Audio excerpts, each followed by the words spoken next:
কুমিল্লায় bus train সংঘর্ষে ১২ জন নিহত হয়েছেন। তাদের মধ্যে ৭ জন পুরুষ, ২ জন নারী এবং ৩ জন শিশু রয়েছে। দুর্ঘটনায় আহত হয়েছেন আরও অন্তত ১০ জন। শনিবার দিবাগত রাত ৩টার দিকে কুমিল্লা নগরীর পদুয়ার বাজার রেল ক্রসিং এলাকায় এই দুর্ঘটনাটি ঘটে। পুলিশ এবং স্থানীয় সূত্রে জানা যায়, চট্টগ্রাম থেকে ছেড়ে আসা ঢাকাগামী ওয়ান আপ ট্রেন কুমিল্লা নগরীর পদুয়ার বাজার রেল ক্রসিং এলাকায় চাঁপাইনবাবগঞ্জ থেকে চট্টগ্রাম অভিমুখী মামুন স্পেশাল পরিবহনের একটি বাসের সাথে সংঘর্ষ ঘটে। এ সময় বাসটিকে ১ কিলোমিটার দূরে নিয়ে যায়। খবর পেয়ে পুলিশ, ফায়ার সার্ভিস সদস্যরা ঘটনাস্থলে পৌঁছে নিহতদের উদ্ধার করে কুমিল্লা মেডিকেল কলেজ হাসপাতালে প্রেরণ করে।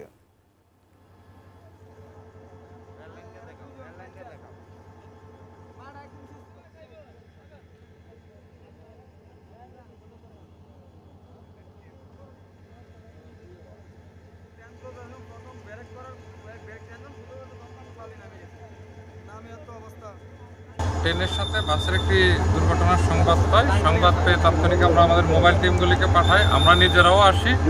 সেই সাথে ফায়ার সার্ভিস এবং স্থানীয় যে লোকজন আছে, রেলওয়ে পুলিশ, তারাও আসে। এসে আমরা সর্বাত্মক চেষ্টা করি আহত যারা তাদেরকে হাসপাতালে পাঠানোর জন্য, সেই সাথে যারা নিহত হয়েছে তাদেরকেও উদ্ধার করার জন্য। বাসটা রেল লাইনে উঠে যাওয়ার কারণেই হয়তোবা দুর্ঘটনাটা ঘটছে, তবে এখনও ফাইনালি কিছু বলা যাচ্ছে না। এ বিষয়ে বিস্তারিত জানাতে ঘটনাস্থল থেকে সরাসরি যুক্ত হচ্ছেন প্রতিনিধি হুমায়ুন কবির জীবন। আমরা সরাসরি যুক্ত হচ্ছি তার সঙ্গে।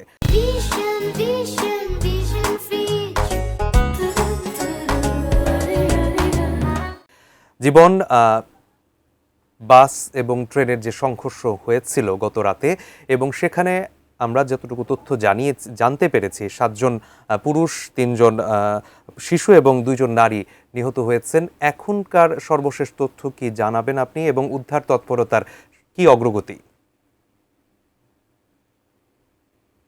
যে জায়গাটিতে দাঁড়িয়ে আছি, এই জায়গায় আমার পিছনে কিন্তু দুর্ঘটনায় যে বাসটি আসলে দুমড়ে মুছে গেছে, এবং এই বাসটিতে যে সকল যাত্রীরা ছিলেন তাদের ভিতরে ১৫ জন যে নিহতের ঘটনা ঘটেছে এই বাসটি দেখা যাচ্ছে। আসলে মূলত আসলে যে আমরা যতটুকু জানতে পেরেছি যে কুমিল্লার যে পদুয়ার বাজার বিশ্ব রোড এলাকার যে রেল ক্রসিং, সেখানে লাইনম্যান দায়িত্ব অবহেলা করার কারণে কিন্তু এই দুর্ঘটনাটি ঘটেছে বলে এখানে প্রাথমিকভাবে যারা ট্রেনের যাত্রী আছিলেন, সে সাথে এখানকার যারা বাসিন্দা তারা কিন্তু অভিযোগ করে বলেছেন। বলা যেতে পারে যে আসলে এত বড় একটি মর্মান্তিক দুর্ঘটনা, সেটি কিন্তু আসলে খুবই দুঃখজনক, এবং কুমিল্লার এই রেল লাইন পথে কিন্তু অনেক অরক্ষিত কিন্তু রেল ক্রসিং রয়েছে, যেখানে আসলে নিয়মিতই প্রতি বছরে প্রতি মাসে কিন্তু অনেক দুর্ঘটনা ঘটে। এবং আজকে যে সবচেয়ে বড় ভয়াবহ যে দুর্ঘটনাটি ঘটেছে সেটি হলো পদুয়ার বাজার বিশ্ব রেল ক্রসিংয়ের এখানে আমরা যতটুকু দেখেছি যে যারা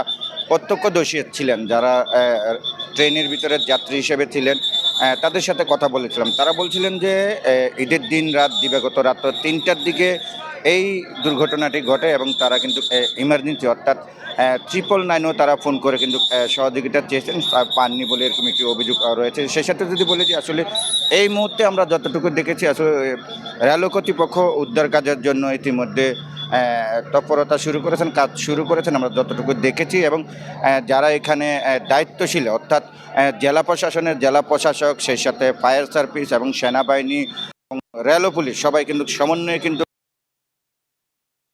এখানে কিন্তু কাজ করছে বলে আমরা দেখেছি। এবং এখানে কিন্তু এই দুর্ঘটনাটির মূলত কারণ কি, সেই কারণের জন্য 3টি তদন্ত কমিটি হয়েছে। বিশেষ করে আঞ্চলিক একটি রেল কর্তৃপক্ষ একটি করেছেন, এবং জেলা প্রশাসক নিজে প্রধান হয়ে 5 সদস্যের একটি কমিটি করেছেন। আসলে মূলত এখন এই জায়গায় যে বর্তমান যে চিত্র, সেটি কিন্তু আসলে যারা উৎসুক জনতা তারা কিন্তু দেখতে আসছেন, এবং যারা এই বাসের যাত্রী ছিলেন, অন্তত 10 জন আহত হয়েছিলেন, তাদেরকে কিন্তু কুমিল্লা মেডিকেল কলেজ হাসপাতালে সাথে কিন্তু যারা মারা গেছেন তারাও এখনও অনেকেই তাদের যে লাশ সেটি কিন্তু কুমিল্লা মেডিকেল কলেজ হাসপাতালে রয়েছে। এবং আমরা একজন এই ট্রেনে থাকার যাত্রীর সাথে কথা বলেছিলাম, তিনি আসলে এই বিকট শব্দটি শুনতে পান, এসে কিন্তু তিনি নিজেই 8 থেকে 10 জনকে এই বাসের থেকে বের করে অ্যাম্বুলেন্সে তুলে দিয়েছেন বলে আমরা দেখেছি। তো বলা যেতে পারে যে আসলে এরকম একটি দুঃখজনক মর্মান্তিক দুর্ঘটনায় কুমিল্লার যে দইয়ারা গ্রাম, সেই গ্রামে কিন্তু নারী পুরুষ যারা আছেন তারা কিন্তু সবাই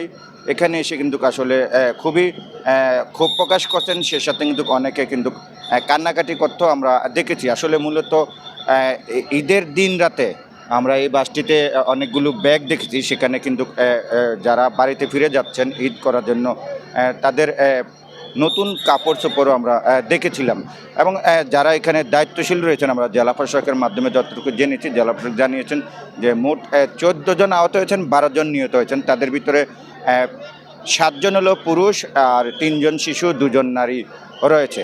তো আসলে এখনও উদ্ধার কাজ চলছে, কতক্ষণ লাগতে পারে সেটি এখনও আমরা বলতে পারবো না, হয়তো পরবর্তী সংবাদে আমরা জানতে পারবো। এবং আমি যদি বলি যে আসলে ঢাকামুখী যে রেল লাইন, সেই রেল লাইনের কিন্তু চলাচল কিন্তু বন্ধ রয়েছে, এবং আমি যেই পাশে আছি সেটি চট্টগ্রাম মুখী এই রেল লাইনটিও এখন আপাতত উদ্ধার কাজের জন্য বন্ধ রাখা হয়েছে, এবং উদ্ধার কাজের পরে হয়তো চট্টগ্রামমুখী রেল লাইনটি চলাচল করবে। দুই পাশে কিন্তু এখন মূলত বন্ধ রয়েছে।